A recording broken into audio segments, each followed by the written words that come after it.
Problema? Opa. Ricardo Maranhão, mestre. Leonel Brizola, é uma satisfação enorme ouvir o companheiro de tantas lutas em defesa da nossa soberania. Uma alegria muito grande, viu? Alegria e uma honra minha, Maranhão. Maranhão, que engenheiro da Petrobras, foi vereador, deputado federal, diretor da EPET, ex-vice-presidente do clube vitalício de engenharia, engenheiro como o nosso Brizolão aqui. Né? É verdade, é verdade. Maranhão, sem Petrobras não há Brasil nem povo brasileiro. Sem Petrobras não há reforma agrária. Depois da morte do Getúlio, a Petrobras está a essência da história do Brasil, Maranhão. Né? Quer acompanhar para onde vai o Brasil, a história do Brasil, nós precisamos acompanhar para onde vai a Petrobras. Eu diria, Maranhão, que a situação do Brasil está nessa maneira porque estão desmantelando a Petrobras. Né? Estão acabando, destruindo o patrimônio do povo brasileiro. É verdade. Veja bem, Leonel, é uma empresa que nasceu da vontade do povo brasileiro, no maior movimento de mobilização popular da história do país, na campanha do Petróleo é Nosso, mas sempre agredida, sempre perseguida, sempre não aceita pelos entreguistas, pelos inimigos do Brasil, por aqueles que não querem um Brasil soberano. O presidente Getúlio Vargas, ao disparar um tiro no coração, nos deixou uma carta-testamento onde ele diz textualmente o seguinte: eu quis potencializar a riqueza dos brasileiros através da criação da Petrobras, mal começa esta a funcionar, a onda de agitação se avoluma. Né? Naquela ocasião, já se faziam muito grandes as pressões contra a Petrobras, que iniciava a sua carreira, a sua trajetória vitoriosa. Ela completou agora, em 3 de outubro, 66 anos, com inúmeras realizações. Eu destaco, talvez, as duas maiores: a conquista de três prêmios na OTC, Offshore Technology Conference, que é a maior reunião com mais de 2.000 empresas que se realiza em Houston, no estado do Texas, nos Estados Unidos. A Petrobras ganhou 3 prêmios, reconhecimento de que ela é líder mundial na exploração de petróleo em águas profundas e ultraprofundas. É uma grande realização nesses 66 anos, é o reconhecimento da comunidade tecnológica e científica, da competência da Petrobras e, vale dizer, da competência dos brasileiros. Porque não foram apenas os técnicos, os operários da Petrobras, foi a indústria brasileira, né? Foram as universidades brasileiras, mais de 100 com as quais a Petrobras mantém convênios, e conquistaram esse prêmio. E a segunda grande realização, Leonel, é a descoberta do pré-sal, indiscutivelmente a maior descoberta de petróleo em todo o mundo nos últimos 20 anos. Segundo estudos do Instituto de Óleo e Gás da UERJ, Universidade do Estado do Rio de Janeiro, as jazidas do pré-sal podem conter, com a probabilidade de 90%, 180 bilhões de barris. Poços de altíssima produtividade. Há poços no pré-sal, são os mais produtivos do mundo, superiores até os da Arábia Saudita, produzindo quase 60 mil barris de petróleo por dia. Então, são conquistas, são realizações que nos causam muito orgulho, muita alegria, mas, ao mesmo tempo, nós comemoramos esses 66 anos com muitas ameaças. Os entreguistas, é preciso dar nome aos bois. Entreguistas são aqueles que entregam o patrimônio nacional, que afrontam a Constituição, que afrontam a soberania desse país e que não acreditam na capacidade do povo brasileiro. Acham que o Brasil só pode se desenvolver com capital estrangeiro, o que é um erro, é uma balela, é uma conversa fiada. De forma que nós temos muitas razões para comemorar, mas também muitas preocupações e muitas razões para lutar para que a Petrobras subsista desta onda, desse vagalhão entreguista comandado por um cidadão chamado Castelo Branco, que é o atual presidente. Não sei, eu disse numa entrevista recente na revista Petronotícias, não sei se ele é presidente ou liquidante da Petrobras. Aliás, é uma franquia, né? O Brasil parece uma franquia de Roberto Campos, né? 1, 2, 3, Roberto Campos, 3, 4, 5. Estamos no neto dele, um entreguismo completo, né, Maranhão? Me diga a importância, olha aí, nosso Getúlio, né? Exatamente o que você estava falando. E aqui no Catete, né? Foi ali no Palácio do Catete, né? Aqui. A importância da Petrobras para o Rio de Janeiro. Nós temos aí uma engenharia naval que praticamente foi destruída, né? Junto desse lavajatismo, essa criminalização da política.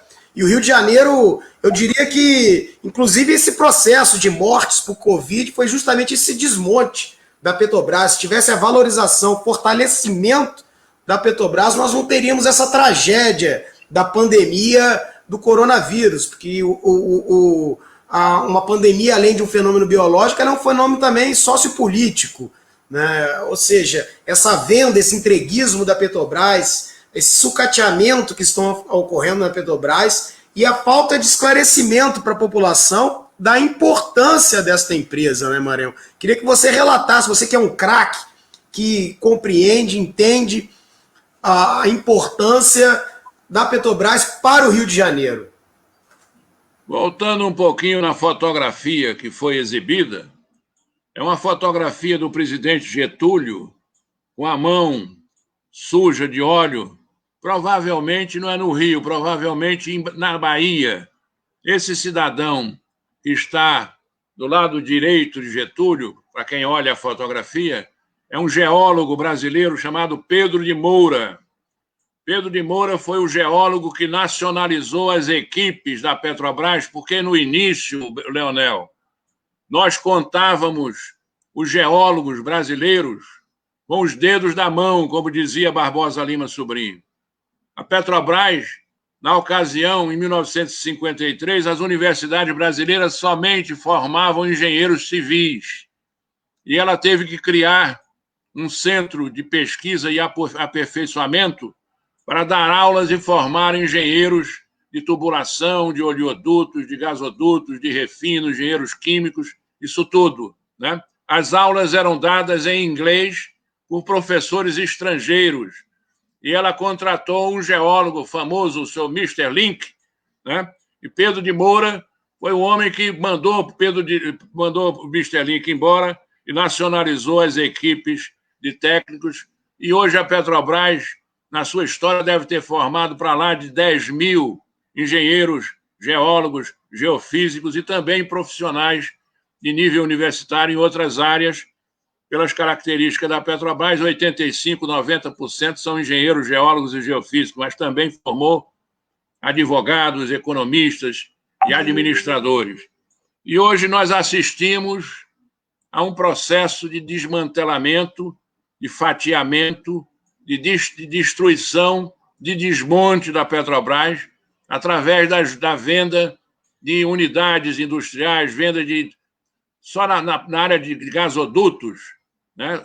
Venda para a NTS, que é uma empresa controlada por um fundo financeiro, Brookfield, canadense, para outra empresa chamada Engie, francesa. O senhor Roberto Castelo Branco diz que está fazendo uma gerência de portfólio. É um nome pedante que ele usa. Na realidade, ele está promovendo na Petrobras o maior processo de desnacionalização, da história do Brasil. Assim como eu falei na Engie, na Brookfield, eu falo na Alpec, que é uma empresa mexicana que comprou a Companhia Petroquímica do Nordeste, eu falo na Total francesa, eu falo na Equinor norueguesa. Estão vendendo tudo com argumentos sempre mentirosos, falaciosos.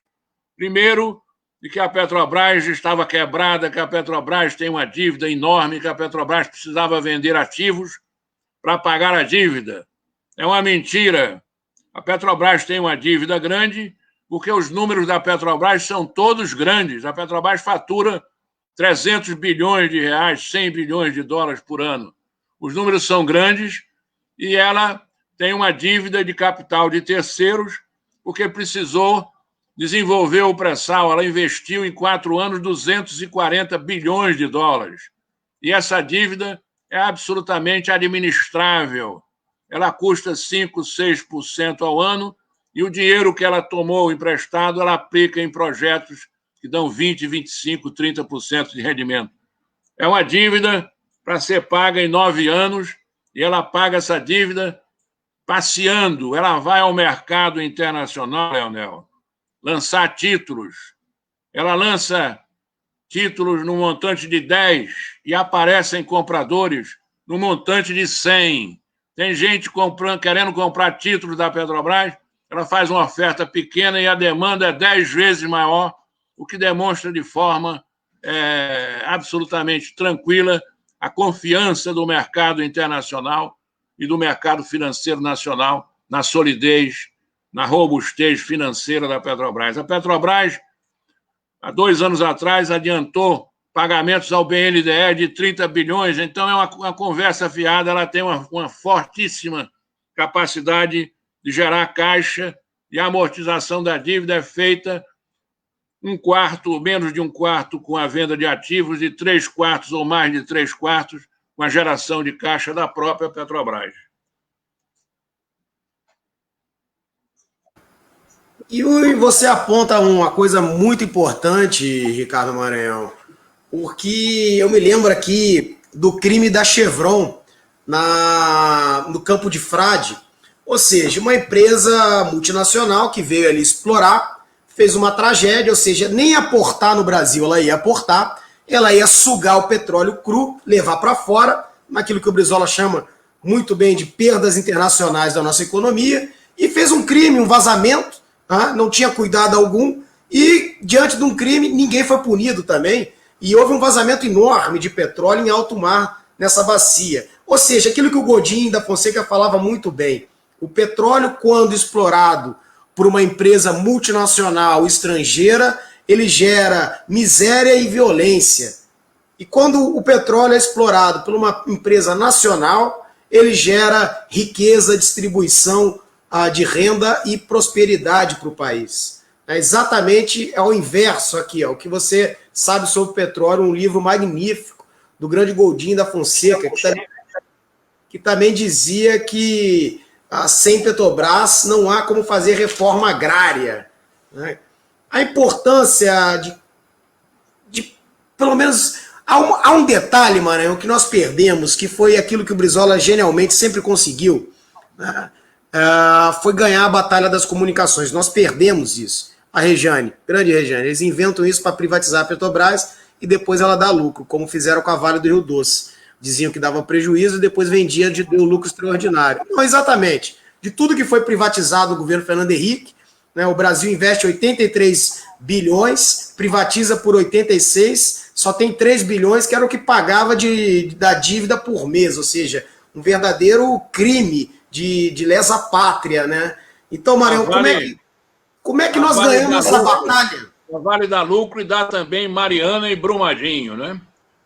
O capital privado, na sua exacerbação, na sua mania exclusiva de lucro, ele descuida, maltrata os empregados e o maior descuido normalmente é com a segurança e com o meio ambiente. Você citou o caso da Chevron, mas há outros casos, como o caso da Shell, na Foz, no Rio Níger, na Nigéria, o caso da British Petroleum, na Deep Amazon, no Golfo do México, derramamentos descomunais de óleo, acidentes com mortes, enfim, com poluição, com destruição do meio ambiente, decorrentes dessa mania, dessa verdadeira paixão pela exacerbação do lucro. É o que aconteceu também com o caso da Vale do Rio Doce, em Brumadinho, em Mariana, e pode acontecer ainda em uma série de outras barragens que também foram concebidas dentro de uma concepção de insegurança. Já estão mapeadas essas barragens. Desculpe. Maranhão, Samuca aqui faz uma pergunta muito bacana. Eu me lembro do saudoso Bautista Vidal, grande físico brasileiro, né, que era teu amigo, teu companheiro. Ele pergunta ao Samuca, você poderia falar sobre... Walter Bautista Vidal. Esse era bom. O Samuca te pergunta, Maranhão, para você falar sobre a importância da Petrobras na pesquisa e produção de biocombustível limpo e renovável. Samuca, este é também um aspecto muito triste daquelas ameaças que eu me referi, que nós estamos assistindo nos 66 anos da existência da Petrobras. A direção atual da Petrobras tomou decisões absolutamente absurdas, verdadeiros crimes contra a soberania do país. São várias essas decisões. Uma dessas decisões é o abandono dos biocombustíveis. A Petrobras tem uma empresa chamada Petrobras Biocombustíveis, PBio, que tinha participação na produção de etanol, tinha participação na produção de biodiesel, e ela está privatizando a PBio. Ela está vendendo as unidades, vendeu as participações na produção de etanol e está vendendo. Ela tem 3 usinas produtoras de biodiesel, uma em Quixadá, no Ceará, uma outra em Montes Claros, em Minas Gerais, e a terceira em Candeias, na Bahia. E a de Quixadá, ela cometeu um crime. Ela hibernou, ela fechou a usina de Quixadá e fez esse fechamento no momento que Quixadá, no sertão cearense, uma região paupérrima, ela fecha a usina de Quixadá justamente no momento em que o Ceará atravessava uma seca absolutamente inclemente, uma seca desesperadora. Ela fecha a usina de Quixadá e vai privatizar a usina de Candeias e a usina de Montes Claros. Então, ela poderia ter uma participação decisiva na área dos biocombustíveis, como poderia ter uma participação decisiva também na produção de energias limpas, energia eólica, energia do vento, energia solar, e ela praticamente abandonou todas essas iniciativas na área dos biocombustíveis e na área das energias limpas, e ela está se transformando, sob a batuta do senhor Castelo Branco, numa empresa meramente produtora de óleo cru, de óleo bruto. A Petrobras abandonou praticamente os investimentos na refinação, no refino. Ela faz investimentos exclusivamente para manutenção e operação. Ela não constrói mais refinarias, ao contrário. Ela pretende vender, isso é um escândalo, isso é um crime, isso é uma vergonha. Pretende vender 8 refinarias. Refinaria de Reman, em Manaus, a refinaria Lubinor, no Ceará, a refinaria Clara Camarão, no Rio Grande do Norte, Regap, em Betim, Relan, Landulfo Alves de Mataripe, na Bahia, Repar, Presidente Getúlio Vargas, no Paraná, a Superintendência de Industrialização do Xisto, em São Mateus, e a Alberto Pasqualini, todas batizadas com nomes de grandes brasileiros. Landulfo Alves foi um senador baiano, um patriota. Gabriel Passo foi ministro das Minas e Energia. Né? Alberto Pasqualini, da terra de Brizola, um dos grandes teóricos do trabalhismo, está vendendo isso tudo e a Petrobras deixa de ser. Deus queira que não consigam perpetrar esse crime, né? Transformando a Petrobras numa empresa regional restrita ao eixo Rio-São Paulo, quando ela tem que ser uma empresa de âmbito nacional e ela foi criada para abastecer o Brasil. Há sérios desvios na gestão de Castelo Branco, e nada mais é do que a continuação das gestões igualmente entreguistas de Pedro Parente e de Ivan Monteiro, né? Desvios no sentido de que a Petrobras está se transformando numa empresa meramente produtora de óleo cru, exportando óleo cru, sem beneficiamento, e o país está se tornando, de forma crescente, dependente na importação de derivados, ou seja, você perde nas duas pontas. Você vende óleo cru, sem beneficiar, sem agregar valor, e você compra derivados de valor agregado do exterior, né? Ou seja, é a reprodução de um ciclo colonial escravizador do Brasil. Começou com o pau-brasil, a cana-de-açúcar, o ouro, a borracha, e agora o agronegócio, quando nós temos que, ao contrário disso, nós temos que marchar para a exportação de produtos de alta tecnologia, agregando valores, educando o nosso povo, porque nós sabemos, como dizia o nosso... Tive a honra, a alegria enorme de conhecer Leonel Brizola em vários episódios, e ele tinha a visão, quando ele se referia às perdas internacionais, ele se referia não só às fraudes praticadas por empresas estrangeiras, que Getúlio também se refere na Carta Testamento, mas também na consciência clara que ele tinha de que as relações econômicas entre os países são relações desiguais. São relações desiguais, ou seja, quem tem tecnologia comanda, lidera, é a locomotiva. Quem não tem tecnologia é comandado, é escravo, é subalterno. As relações de troca são extremamente desiguais. Você vende uma tonelada de ferro por $100 e compra uma máquina de tomografia computadorizada por, sei lá, 1 milhão, 2 milhões de dólares, não sei quanto custa, mas é uma relação absolutamente... Um telefone celular, né, pesa 75 gramas, custa R$2.000, faça as contas, você vê quanto custa uma tonelada de telefone celular, e nós ficamos aí exportando soja, exportando minério de ferro, exportando algodão, produtos primários com baixo índice de tecnologia. Só vamos superar isso investindo em educação maciçamente, e o que a gente vê hoje é um governo que tem desprezo pela educação, tem desprezo pela cultura, tem desprezo pela tecnologia, cultura em todas as suas manifestações, né?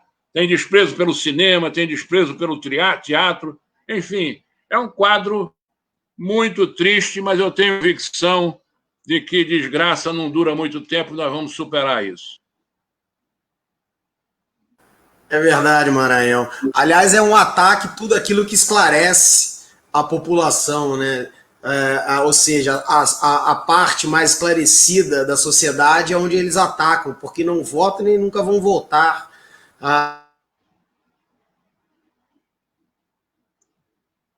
E isso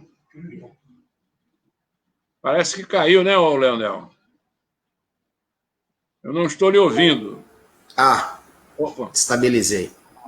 Isso aí faz parte de um processo de dominação, né? Enio Silveira, um grande livreiro, ele dizia: quem não lê, não ouve, não fala e não vê, né? E nesse trabalho de desinformação... Acabei caindo, voltei. Maranhão, me escuta? Estou lhe ouvindo bem. Você está me ouvindo? Estou lhe ouvindo bem. Eu lhe ouço bem. Você me ouve?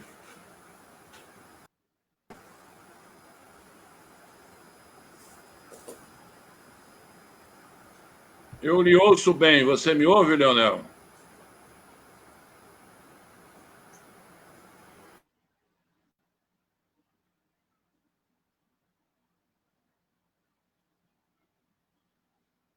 Vejo uma figura simpática que não consigo identificar.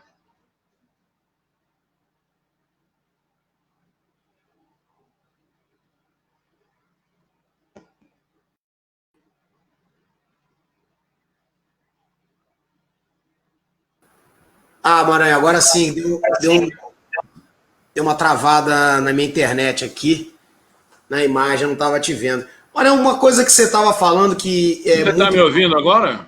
Estou ouvindo muito bem. Olha o nosso saudoso Bautista Vidal. Ele que eu Bautista queria Vidal. falar. Esse é um gênio. Né? Presente. O Grande, cara, grande físico, grande engenheiro, grande professor universitário. E grande brasileiro. grande brasileiro, verdade. Pai do álcool. Agora, há uma intenção internacional, Maranhão, no sentido de privatizar completamente a Petrobras, né? No sentido de entregar, transformá-la na maior empresa energética do mundo, né? De biocombustíveis, de matéria não fósseis, ou seja, não poluente, né? Só que na mão do estrangeiro. Né? Tá, claro que o petróleo, há muita discussão sobre o petróleo, quanto tempo ele vai durar, se vai ter uma renovação da matriz energética. Claro, e a mudança da matriz energética, o Bautista falava muito sobre o álcool, os biocombustíveis, a importância dos trópicos, que os trópicos detêm justamente o sol, a água, a terra, e a intenção, claro, nesse sentido da geopolítica, quem controla a energia controla a geopolítica mundial, como você estava falando, e a intenção de transformar a Petrobras numa grande empresa energética de energia alternativa. Né? É isso aqui, a clareza, denúncia sobre as perdas nacionais. Salve Brizola, salve Bautista, Vânia Bambia, Rui Mauro Marini, Teotônio dos Santos e Rudem Franca. Exatamente, esse capitalismo dependente. Né? E a intenção é justamente isso. Sucateia a Petrobras, cria no imaginário da população que ela não presta um bom serviço. No caso da Petrobras, começou a se bater que o PT era culpado pela corrupção, que o PT foi o responsável por ter quebrado a Petrobras, que é uma grande mentira, uma grande farsa. É uma grande farsa. Você vê, o Bolsonaro, eu estava vendo a dívida pública, Maranhão, vai para 1 trilhão. 1 trilhão. Quer dizer, todo o orçamento público está sendo sequestrado para pagar títulos da dívida pública para os bancos estrangeiros. Como proteger a Petrobras na consciência da população e a gente demonstrar à população da importância imprescindível da Petrobras como mola de desenvolvimento de um país. Aquilo que o Brizola falava, nenhum país desenvolvido vendeu, entregou seu sistema bancário, financeiro para uma empresa estrangeira, não entregou seus recursos energéticos para a exploração de empresa estrangeira, muito menos o seu petróleo. Como que a gente vai, de fato, nos comunicar com a população?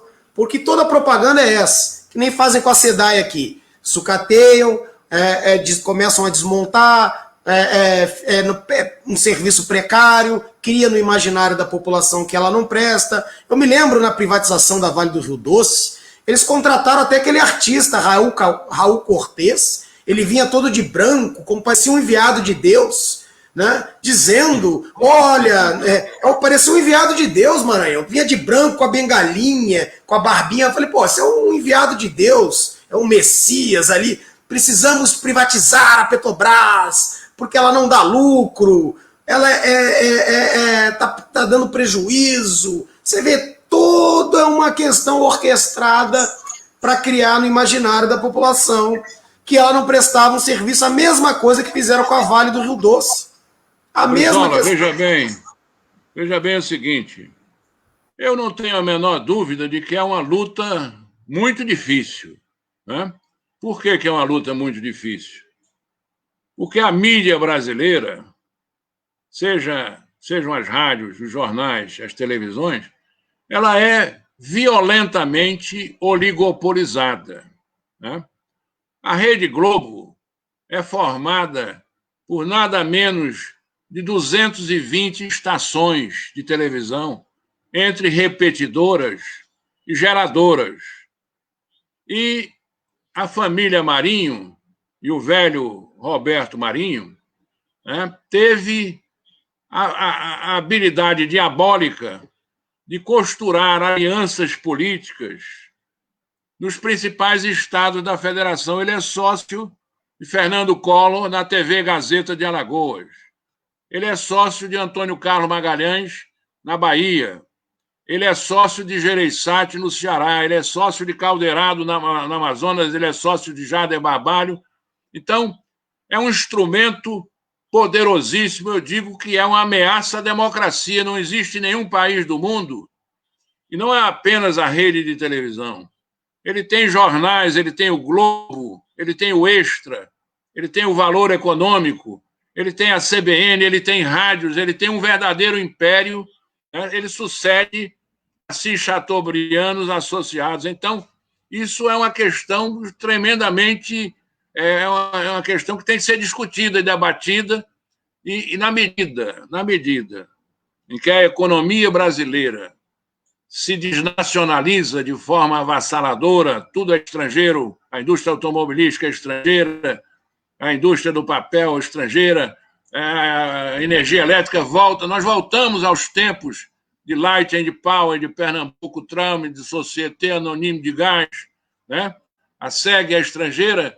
Na medida em que a economia se desnacionaliza, esses meios de comunicação que vivem de propaganda não podem ter uma postura nacionalista, não podem questionar, por exemplo, vamos estabelecer uma política de reinvestimento e controle das remessas de lucro para o exterior?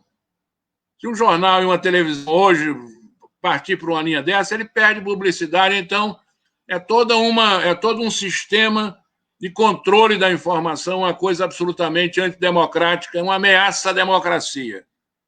Nós precisamos ter democratização dos meios de comunicação. Existe aí um comitê formado por um número enorme de empresas que lutam pela democratização, e, de uma certa maneira, as redes sociais quebram um pouco esse esquema, na medida, mas é uma coisa muito tímida ainda, e isso junta com a desinformação, junta com a falta de apoio à educação.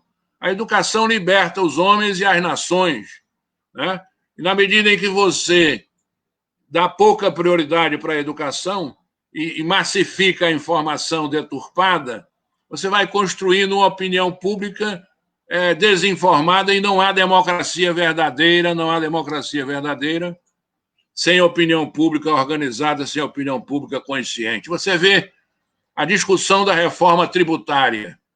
Ela se prende a fundir o fim social com o PASEP. Ninguém discute a tributação sobre grandes fortunas. Está prevista na Constituição, há 30 e tantos anos que tem a Constituição, e até hoje esse dispositivo não foi regulamentado, não é isso? Então é toda uma questão, mas eu acho que nós estamos fazendo aquilo que nós precisamos fazer, trocando ideias aqui, na medida do possível, passando essas informações para a opinião pública. Eu queria falar com você sobre uma ameaça atual, gravíssima, a decisão da Petrobras de vender 8 refinarias, né? Na realidade, quando você vende 8 refinarias, com uma capacidade para processar 1.100.000 barris de petróleo por dia, 400 milhões de barris por ano, ou cerca de 65 bilhões de litros de combustíveis, você está entregando metade do mercado brasileiro de derivados de petróleo. Você está entregando metade do mercado brasileiro de derivados de petróleo. Este mercado é o 6º maior mercado do mundo. Este é o 6º maior mercado do mundo. O artigo 219 da Constituição Federal estabelece que o mercado interno é patrimônio nacional. O mercado interno é patrimônio nacional.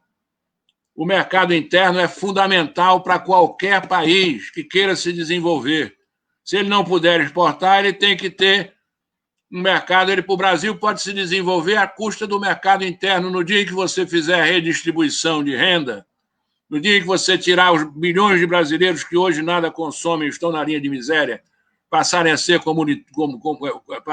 consumidores, você está criando um mercado. Você já imaginou se cada brasileiro puder comprar as camisas ou 2 pares de meia por ano? São 400, 500 milhões de camisas. Já imaginou o impacto disso na indústria têxtil. Então, nós não, os entreguistas, financistas que tomaram conta da Petrobras estão entregando metade do patrimônio nacional, de acordo com o artigo 219 da Constituição Federal. Qual é a alegação para essa entrega?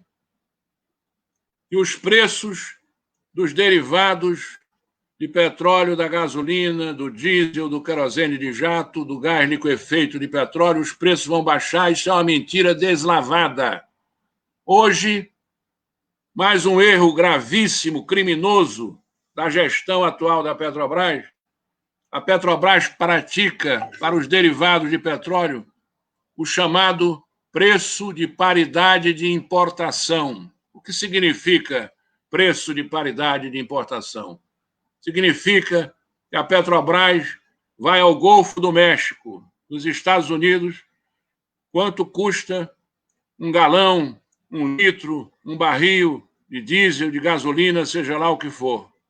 Pega este preço e agrega a este valor lá do Golfo do México, nos Estados Unidos, agrega o custo do frete desde um porto americano até um porto brasileiro, o seguro, soma os custos para tirar a gasolina, o diesel de uma refinaria americana, levar até o posto, os custos até o porto, os custos de carregar a gasolina no navio, descarregar a gasolina no Brasil e os custos de internação, ou seja, o brasileiro hoje paga todos esses custos internacionais. Nós não temos salário mínimo internacional, nós não temos IDH internacional, nós não temos renda per capita internacional, somos obrigados a pagar esses custos por força de uma política absurda, criminosa, adotada por Pedro Parente, por Ivan Monteiro, agora por Castelo Branco. Para que a Petrobras produzir 3 milhões de barris e ter 2,3 milhões de barris de capacidade de processamento?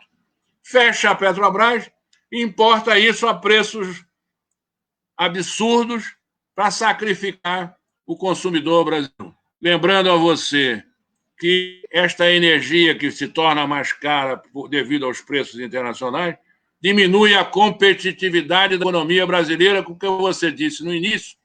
Energia é tudo.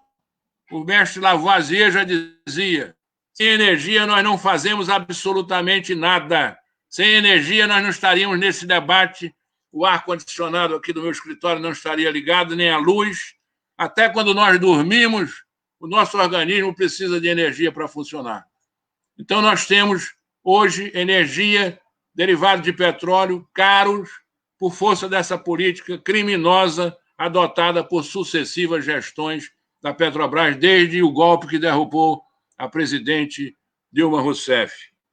Você tem quadro terrível de gente humilde, de gente pobre, que usa o GLP, o P13, é o botijão de gás liquefeito de petróleo com 13 quilos, gente que não pode pagar esse botijão e está voltando a formas rudimentares de energia, usando lenha, usando carvão vegetal e carvão mineral, com queimaduras, com todos esses problemas. Ou seja, por que esta política? Esta política faz com que as refinarias da Petrobras, que sofrem a concorrência desses derivados que vêm de fora, e poderia vender muito mais barato, impedindo a importação, as refinarias baixam a carga, trabalham com ociosidade, o consumidor brasileiro paga mais caro, a economia perde competitividade, isso tem efeito negativo no balanço de pagamentos, enfim, só há inconveniente. Por que tanto? É burro demais para ser burrice. Por que isto, então?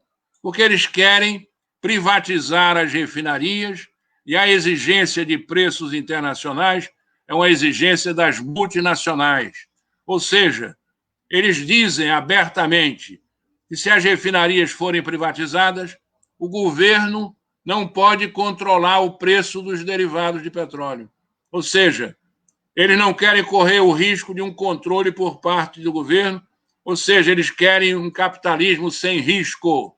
Não que eu defenda um controle rígido de preços que prejudique a Petrobras, porque a Petrobras precisa ter lucro para poder fazer os seus investimentos, mas o Estado brasileiro jamais pode deixar um produto tão importante, tão estratégico como os derivados de petróleo, livres ao sabor do mercado, como, aliás, não pode deixar outros produtos tão estratégicos como o petróleo. Você vê o caso do arroz agora e do feijão, componentes básicos da alimentação brasileira. O dólar foi lá para cima, o real desvalorizou, está todo mundo exportando adoidado soja, algodão, milho, feijão, e os preços internos estão lá para cima. Para isso é que existe o Estado. Vamos deixar o nosso povo não tem direito mais nem de comer arroz e feijão? Bota um imposto. A solução que eles estão adotando é importar arroz, é importar feijão, ou seja, em vez de impedir que o feijão saia, estão importando arroz, importando feijão, obrigando os brasileiros a pagar o custo dessa importação. E, Maranhão, estão vendendo o feijão bradinho, que é o feijão quebrado, aquele que você dá de ração para os porcos. Estão vendendo a R$3 no supermercado. Quer dizer, aquilo que dão como ração para os animais, eles estão entregando para a população e vendendo no supermercado como mais barato, ou seja, de péssima qualidade, com baixos nutrientes, né, que não se vende em lugar nenhum no mundo, aqui estão entregando para a população. Agora uma coisa. Oi. Mostra o desapreço, a desatenção do governo com os humildes, né? O governo só tem atenção, só tem carinho, só tem zelo, só tem esmero no atendimento das reivindicações dos banqueiros, dos poderosos, né? Este é um governo dos poderosos, é um governo dos financistas, é um governo covarde que não tem coragem, por exemplo, de taxar as grandes fortunas desses 238 brasileiros, que têm uma fortuna de 1,3 trilhão, que representa 22% do PIB. Né? É preciso ter coragem. Né? Aí quer criar está embevecido com a popularidade do auxílio emergencial, que, diga-se de passagem, pretendia que fosse de 200, quem passou 600 foi o Congresso Nacional, que aumentou o valor, né? Ele está embevecido com a popularidade, está querendo criar um Bolsa Família número 2, e para isso discute quais são as alternativas. Vamos tirar dinheiro do fundo da educação básica, vamos tirar dinheiro dos precatórios. Quer dizer, é um absurdo. Vamos tirar dinheiro de quem tem dinheiro sobrando, das grandes fortunas. Vamos combater a sonegação, vamos discutir as imunidades, as isenções, as desonerações. Né? Você sabe, ô Brizola, você sabia que helicóptero, iate, lanchas de não sei quantos pés não pagam IPVA? Um carro 1.0, um carro popular, paga imposto sobre produtos de veículos automotores, e os helicópteros, os iates não pagam. Então, há verdadeiros... Eu não tenho nada contra as igrejas, mas o Brasil é um país laico, né? E os templos de todos os cultos têm, não é isenção, não, têm imunidade tributária. Não podem ser alvos de impostos, porque a Constituição não permite. Você vai na lista da Forbes, você vê que uma figura proeminente, aliás, parece que é tio do nosso prefeito, né, o Edir Macedo está entre os bilionários do Brasil. Será que essa fortuna não decorreu dessa imunidade tributária? Ou seja, será justo num país onde muita gente não tem casa para morar, está passando fome, nós estamos voltando à miséria e à zona da pobreza? É possível deixar que templos de qualquer culto não paguem qualquer tipo de imposto? Né? Verdadeiros palácios que são construídos. Muitas vezes, eu sou religioso, eu sou católico, eu fui batizado, né? Mas eu acho que a gente tem que ter coragem para discutir esse tipo de questão, né? a questão de fazer justiça tributária é uma coisa absolutamente fundamental, essencial. Claro, mas você tocou num assunto muito importante que precisa a sociedade debater com clareza, muita clareza, porque nós não podemos, por exemplo... Clareza e coragem. Não adianta jogar pedra, mas é preciso... Né? Exatamente, porque temos que fazer o direito tributário tem alguns princípios, Leonel. O direito tributário tem alguns princípios. Um dos princípios da capacidade contributiva do contribuinte. Quem pode mais tem que pagar mais, quem pode menos não é, entendeu? Claro. Agora estão querendo, agora o senhor Paulo Guedes está dizendo que quem vai a médico não pode mais abater as despesas, porque quem vai a médico é rico, então não pode abater despesas. Na realidade... Ele não tem a coragem de cobrar dos grandes. Não tem coragem de cobrar dos grandes. O que tem que ser discutido é claro, porque igreja não é para dar lucro. O imposto, contribuição sobre o lucro, é uma questão. Agora, não dá para ter uma igreja como a Igreja Universal, que tem mais de 28 empresas com ela. Ela é empresa de táxi aéreo, empresa imobiliária, é empresa, ou seja, tem gráfica, tem empresa de rádio, é dona de televisão, dona da Record. Deixou de ter uma destinação religiosa legítima e passou a ser uma destinação. É uma multinacional. É uma multinacional. E ela trabalha como uma multinacional. Né? Os bispos e os pastores explorados, porque tem aquela condição, só se estão na igreja, não tem direito à aposentadoria. Se vão embora, perdem tudo. Ou seja, são explorados também. E tem o dono, de uma maneira autoritária, que é o Edir Macedo, e que já declarou claramente que ele, como você citou aí, está na Forbes com patrimônio de US$1 bilhão. Quer dizer, em diversos países houve um questionamento, inclusive expulso de alguns países como Angola, que fez um dever cívico que nós deveríamos seguir, por conta da evasão de divisa. Ou seja, essas empresas foram compradas de que maneira? De que maneira foi comprada a TV Record? Com que dinheiro? A CNN Brasil. A CNN Brasil.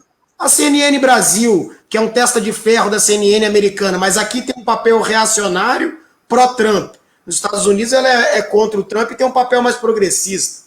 Quer dizer, a tiragem da Folha Universal, Maranhão, estava vendo, são 2 milhões de jornais por dia. A tiragem é maior do que o Globo e a Folha de São Paulo junto. Um poder econômico como esse é um poder econômico porque o Bolsonaro passa e o Edir Macedo fica. Aliás, a história dele é muito, muito interessante porque é o seguinte, ele entra na política, Maranhão, aqui apoiando a Sandra Cavalcante, dizendo que veio para enfrentar e combater o diabo comunista Leonel Brizola. O Brizola foi o único que questionou.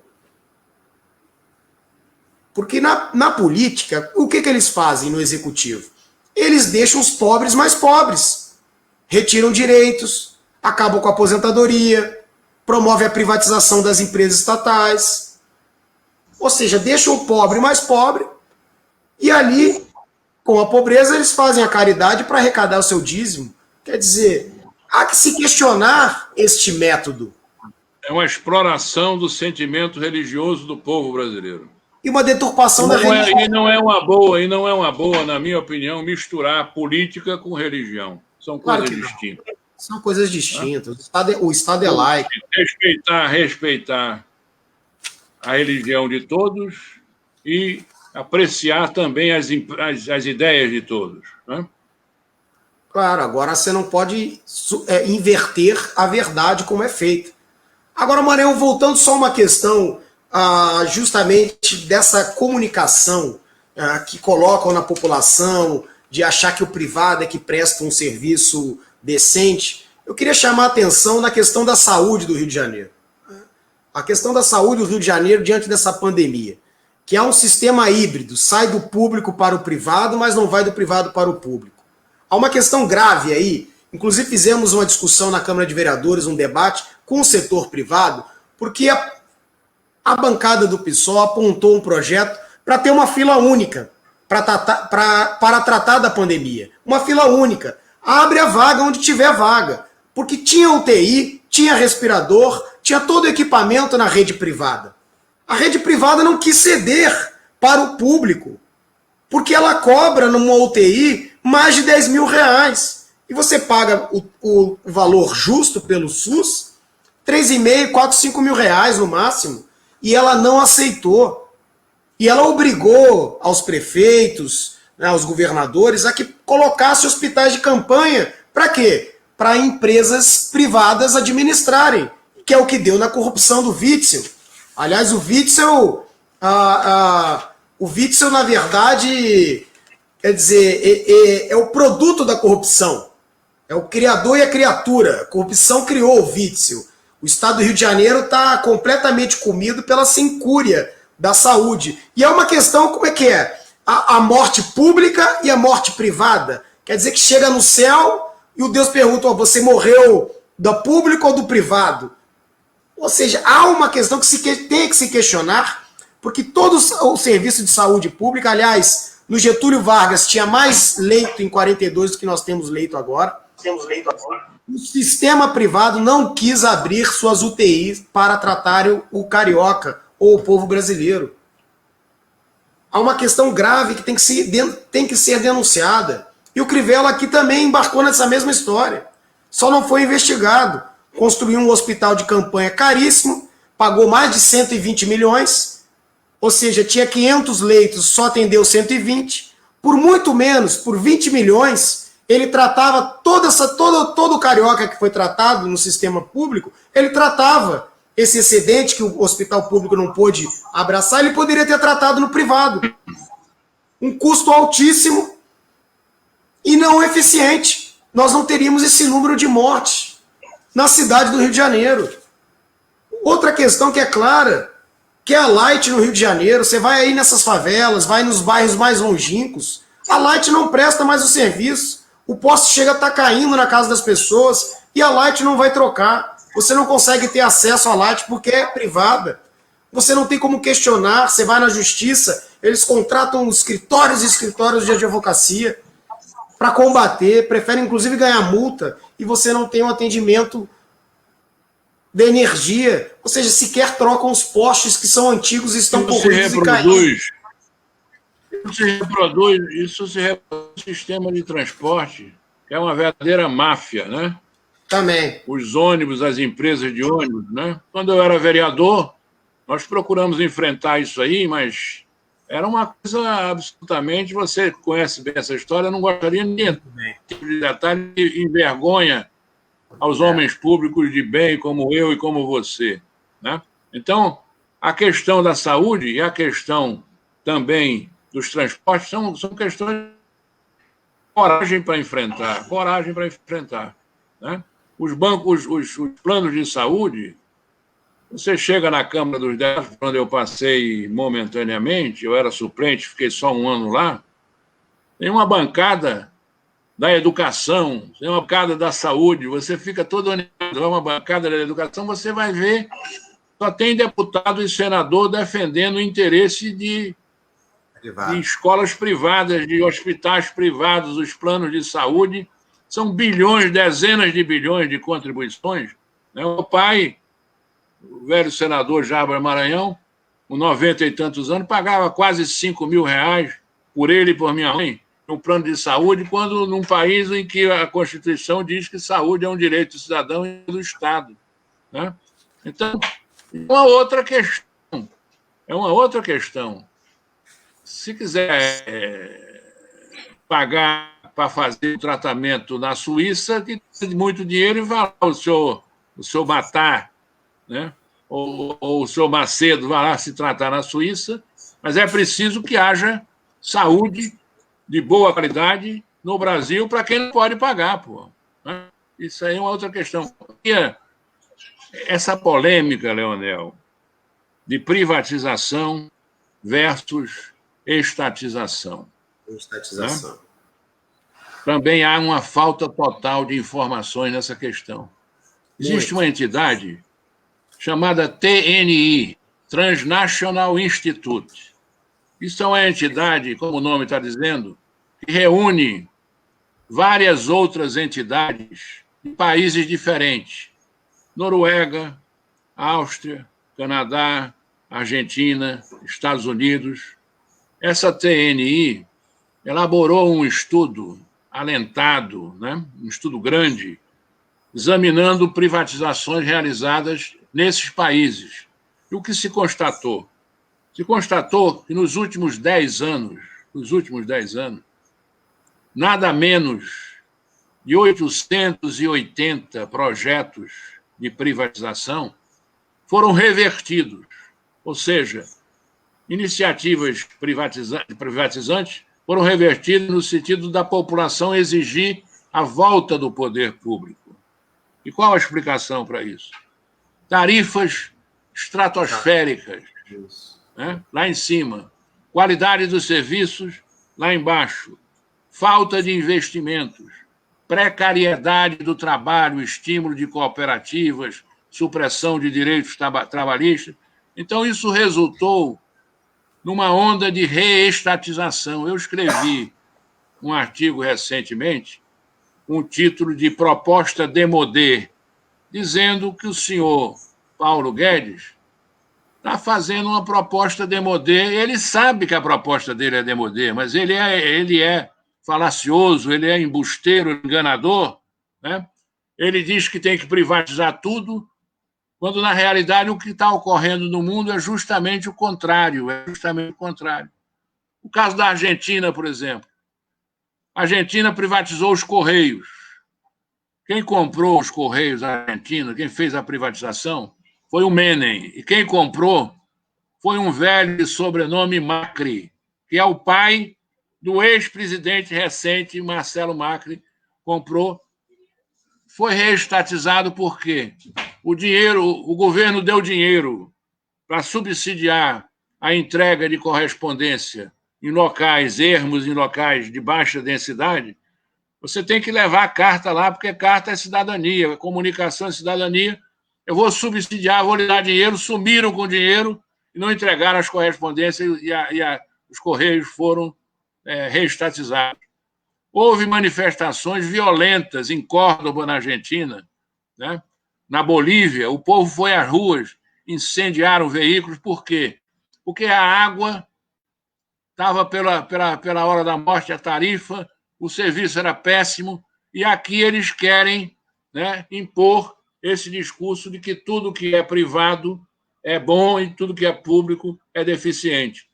Diga-se de passagem que eu não defendo o Estado de forma absoluta.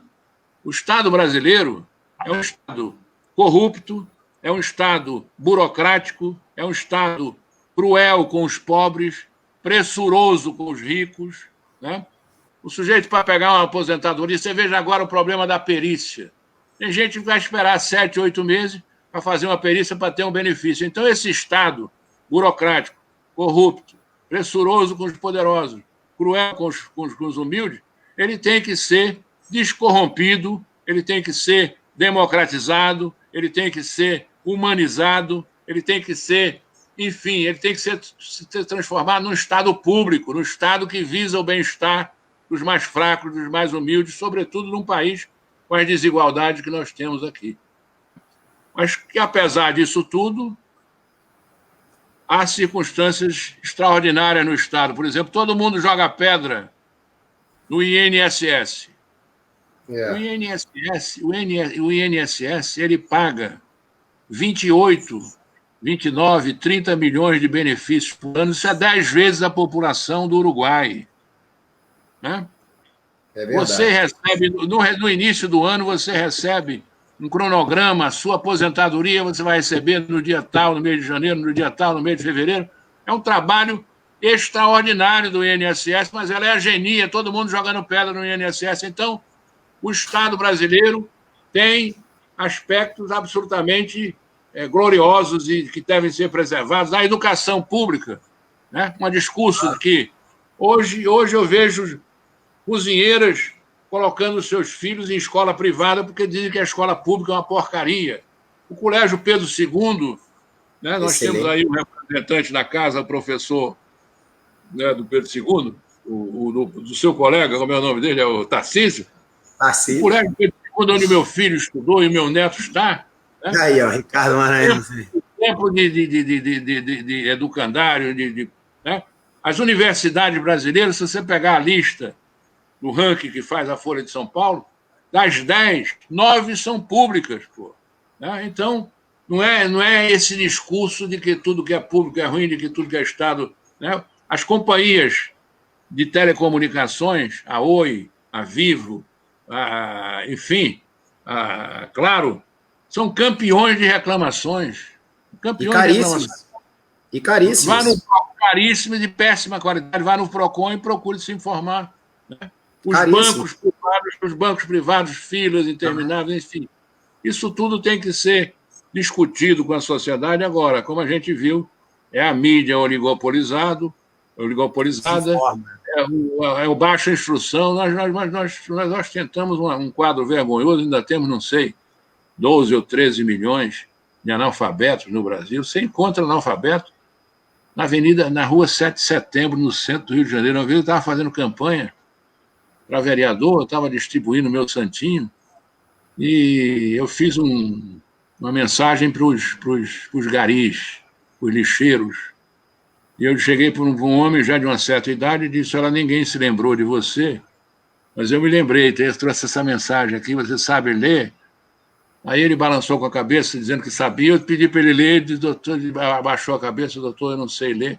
No centro do Rio de Janeiro, 7 horas da noite, na rua 7 de Setembro, encontrei, tem analfabetos. Então, isso é uma vergonha, uma vergonha. E eu tive muitos anos em Porto Alegre. Já fui a Porto Alegre um número enorme de vezes, mas uma das vezes que eu fui, um colega da Petrobras, Heitor Pinto Hugo, ele me ciceroniano, ali pelo Moinho de Ventos, né, que é um bairro de classe média alta, de Granfino e tal, ele me mostrou uma escola de madeira feita por Leonel Brizola. Pô. Sim, as brisoletas. Madeira em bairro de gente rica, escola de madeira, e ele fez né, um número enorme de escolas espalhadas por Carazinho, por todos os municípios. Por isso que o Rio Grande do Sul talvez tenha uma das mais baixas taxas de analfabetismo do Brasil, e tem um povo. Eu me identifico muito com o Rio Grande do Sul. Você é gaúcho? Nasci em Porto Alegre, na Beneficência Portuguesa. Logo depois fui... Careacou, né? Não, mas aí eu fui para o Uruguai por conta da ditadura militar. Fui criado no chão frio do exílio e volto com 7 anos, mas estudo em Porto Alegre numa brisoleta durante um ano. Em 83 eu venho para o Rio de Janeiro e aqui... O Getúlio dizia que gaúcho, quando vai para o Rio de Janeiro, dá de galho, não volta nunca mais, fica aqui amarrado na cidade, né, Maranhão? É uma cachaça, né? Mas eu me identifico muito, eu como pernambucano, né, me identifico muito com o Rio Grande, né, porque Pernambuco é a terra das revoluções. Claro. É a terra onde Frei Caneca foi arcabuzado, o Rio Grande do Norte, o padre Miguelinho também foi arcabuzado, né? É a Confederação do Equador.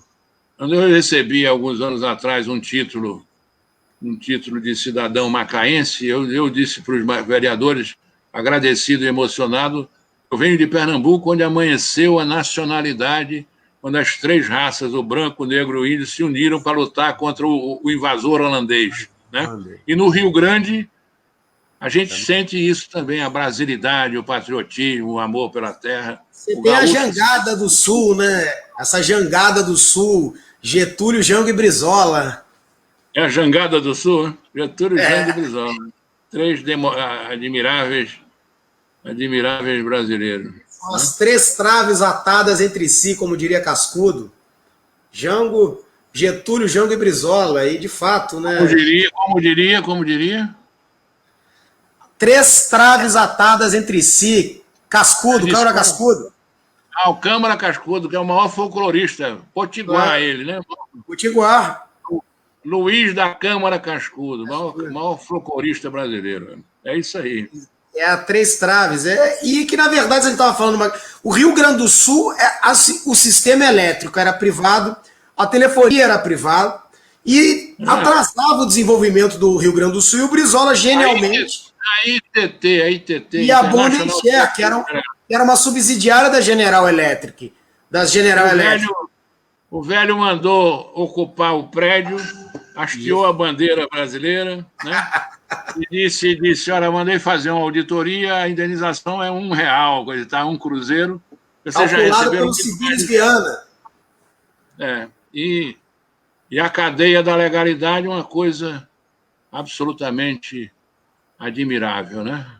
O livro, eu li o livro de Flávio Tavares e vi o filme também, muito mostrando a coragem do governador, que eu tive a honra de ter alguns encontros. E tu chama atenção para esse episódio épico na história brasileira, onde pela primeira vez derrotamos uma tentativa de golpe da direita, mas eu digo que só foi possível porque 2 motivos. Um, porque o Brizola ganhou a batalha da comunicação, isso é uma coisa genial.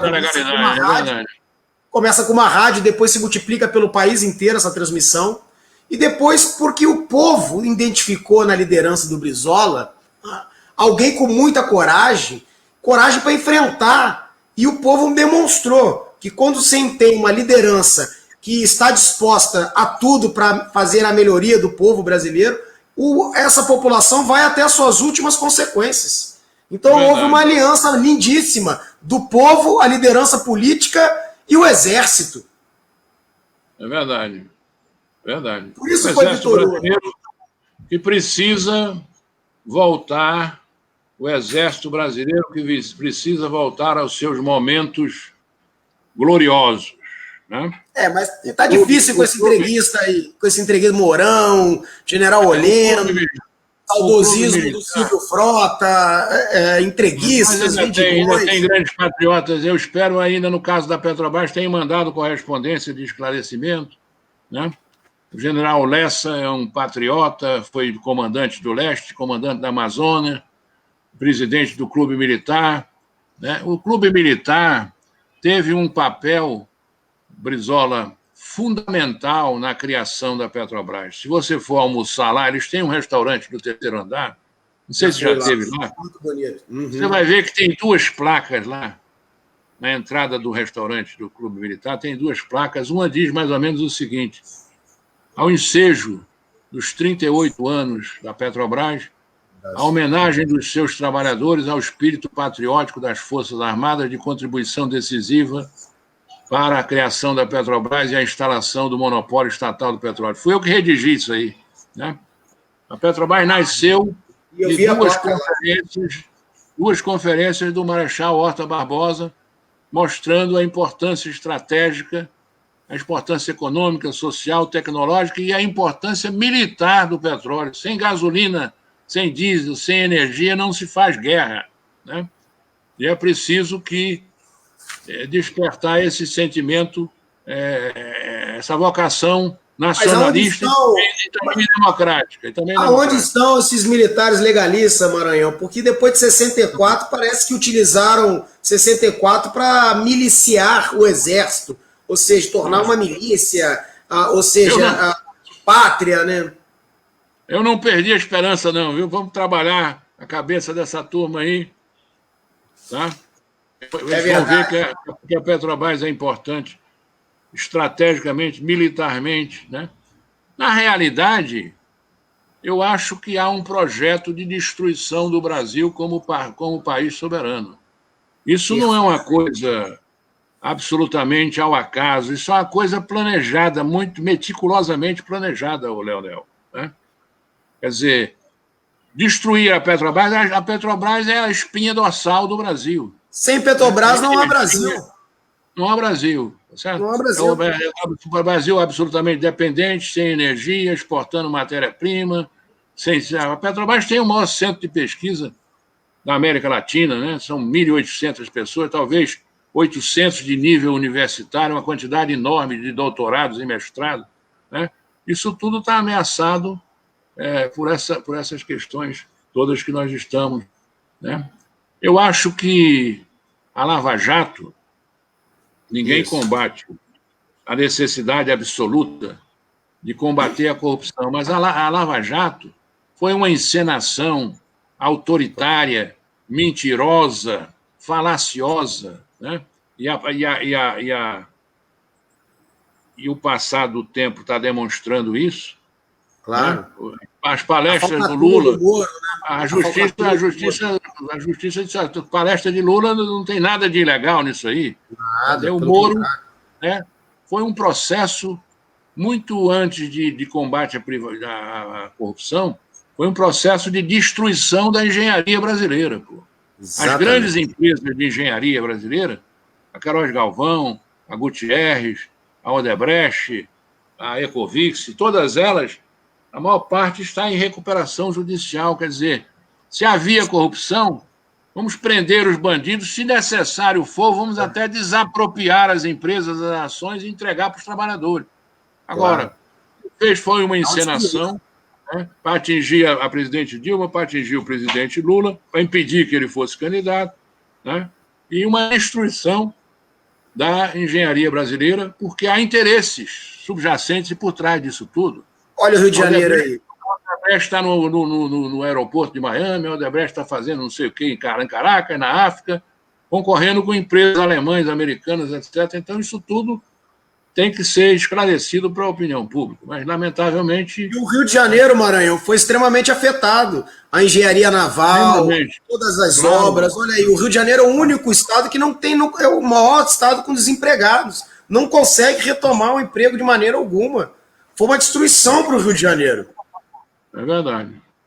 Nós tínhamos um parque naval importantíssimo, né? Já, inclusive, estava irradiando para Pernambuco, para Santa Catarina, e hoje chegou a empregar, sei lá, 90, 100 mil pessoas, hoje está reduzido talvez a 10, 15 mil, uma coisa verdadeiramente absurda, né? Claro, e deixou o Rio de Janeiro na miséria, porque o Rio de Janeiro não consegue mais ter emprego, não consegue ter mais arrecadação de ISS, o município acaba sendo cada vez mais afetado, embora a prefeitura ainda tenha recursos altos ainda. Como é que Maranhão, eu queria só, já estamos chegando mais ou menos no final aqui desse bate-papo genial, para esclarecer a população essa importância das empresas estatais, energéticas. Você imagina quando privatizarem uma Eletrobras, o acidente das usinas nucleares na iminência de terem aqui. Vamos tomar banho em praia sulfúrica. E é uma coisa injustificável e criminosa, né? A Eletrobras é um sucesso, né? Quem tem um pouco mais de idade como eu estou com 76 anos, então eu tive o privilégio, né? Eu tive a alegria, eu tive a honra de conhecer Mário Covas, Ulisses Guimarães, Afonso Arinos, Leonel Brizola, Miguel Arraes, né? Essa turma toda eu tive de conhecer e também conhecer um pouco da história. Se você verificar, eu era um jovem engenheiro da Petrobras em 1970. E eu trabalhava, nesse tempo não havia o edifício sede da Chile, C65. Eu trabalhava no edifício Banco de Tóquio, na Avenida Presidente Vargas, Leonel Brizola Neto. E eu era obrigado, depois do almoço, a subir 22 andares, porque o Rio de Janeiro estava sob racionamento e o fornecimento de energia elétrica era feito pela Light and Power, conhecido na época como o Povo Canadense, né? O Povo Canadense.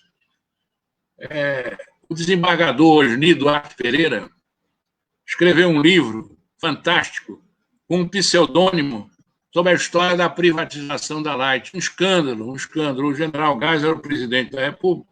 Até sou um admirador do Geisel. Acho que foi um presidente que teve uma visão estratégica, denunciou o acordo militar com os Estados Unidos, criou empresas fundamentais, a Fibase e outras empresas, criou a Petrobras Distribuidora, enfim.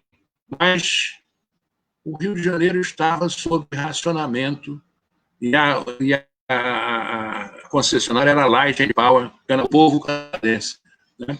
Se você tem livros que contam a história da indústria da energia elétrica no Brasil, dizem, por exemplo, que Campos, me parece que foi a primeira cidade brasileira a ter energia elétrica, mas você compara a realização da Eletrobras em 20 ou 30 anos, uns 50, 60 anos em que a indústria elétrica brasileira esteve na mão de multinacionais, a Eletrobras instalou uma potência 5, 6, 10 vezes maior do que as empresas estrangeiras. Né? Você tinha a Pernambuco Tramos lá na minha terra, você tinha a Light aqui em São Paulo, você tinha o Rio Grande, a Bondenshare, que o Brizola nacionalizou. Então, conversa fiada, né? Nós brasileiros, em vários segmentos, fizemos muito mais do que as multinacionais, incomensuravelmente mais. A própria Vale do Rio Doce, ela já era uma grande empresa, uma empresa extremamente lucrativa, uma empresa que conseguia colocar minério de ferro no Japão, concorrendo com o minério da Austrália, ali encostada no Japão. Né? Era uma empresa extremamente competente, foi privatizada na Bacia das Almas. Hoje privatizaram com a jazida de ouro. Privatizaram sem contar a jazida de ouro. Entregaram uma coisa sem entregar o maquinário. Exatamente. Entregaram a jazida de ouro, porra. As privatizações no Brasil são assim, né? São criminosas. Eu acho que foi ele. Privatizou a bilheteria do metrô. Quem investiu no equipamento rodante, nas estações, em tudo, foi o Estado. E depois deu para privatizar, depois, então, a bilheteria. Aí fica fácil, né? Bem, Maranhão, chegamos ao final, quero te agradecer por essa verdadeira... Se você agradecer, eu preciso lhe dizer o seguinte: você precisa permanecer na Câmara Municipal do Rio de Janeiro. Tá? Você tem que ser reeleito. Independente da qualidade de outros candidatos, você tem que ser reeleito. A sua permanência é uma permanência de interesse da sociedade carioca. É a certeza de que nós vamos ter, entre os 51 vereadores, pelo menos um com espírito público, com patriotismo, com DNA no sangue, né? Carregando essa herança e esse nome tão importante para os brasileiros, que foi o nosso querido, inesquecível Leonel Brizola, né? Uma pessoa do quilate de um Barbosa Lima sobrinho, né? Até de figuras admiráveis, até gente da UDN que eu descobri admiráveis, Afonso Arinos. Passei a respeitar Afonso Arinos, disse uma vez para o meu pai, senador Jarbas Maranhão, na ocasião o mais jovem do Brasil, né? Jarbas, muitos anos depois, muitos anos mais tarde, eu descobri que o Getúlio tinha uma visão do social que nós da UDN não tínhamos. Ele se rendeu, o Afonso Arinos se rendeu ao Getúlio, entendeu? Ele uma vez, ele estava presidindo uma comissão de estudos constitucionais, eu fui lá para botar o monopólio do petróleo na Constituição de 88, e ele tinha um conselheiro lá impertinente, não queria que eu fiz uma emenda com o Chico Melo Franco, que era o filho dele, e um conselheiro cujo nome não vou revelar, disse: não pode mais dar emenda, não tem mais tempo para emenda. Ele disse: vamos acatar essa emenda, primeiro porque o relator é Barbosa Lima Sobrinho, segundo porque vem pelos jovens da Petrobras, terceiro pelo filho de um prezado amigo, Jarbas Maranhão, e quarto porque eu quero ser fiel ao meu partido, a UDN, porque a UDN teve uma participação importante na criação da Petrobras, foi a junção da emenda de Eusébio Rocha, do PTB, com Bilac Pinto, da UDN, que resultaram na lei de 2004, que criou a Petrobras. Entendeu? Quer dizer, a Petrobras nasceu da compreensão que os brasileiros tiveram naquela ocasião e precisam ter hoje de novo, né? De que há assuntos que estão acima dos partidos.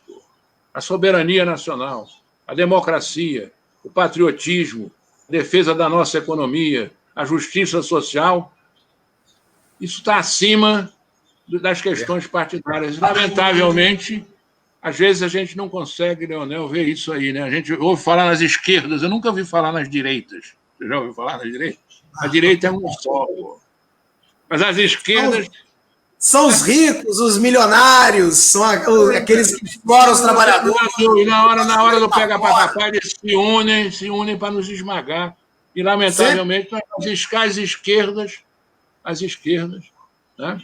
Mas no primeiro turno vale tudo, mas você precisa permanecer na Câmara Municipal, faço votos e voto nesse sentido. Obrigado, Mário. O Brizola dizia que basta um de nós entre eles para a gente gritar lá dentro.